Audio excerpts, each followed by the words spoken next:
এই শিবিরের কাছে যাতে আসতে না পারে সেই জন্য বলা হয় হাত কাটা রক কাটা। কার রক কাটছে দেখান।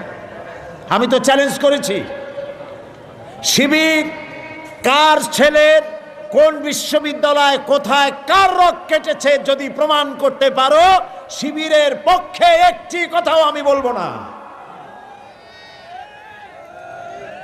কাজী বাজে কথা বলে কোনো লাভ নাই।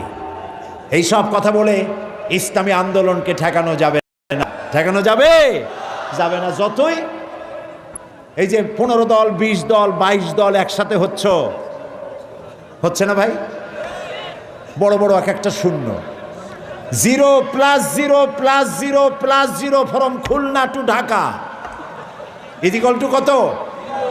একটা বিগ জিরো। এই সব বামেদের নেতারা, যত নেতা আছে, আমি চ্যালেঞ্জ করলাম, নিজের জন্মভূমিতেও যদি দাঁড়ায় 100% জামানত বাজেয়াপ্ত হবে, একটাও পার্লামেন্টের সদস্য হতে পারবে না। কাজী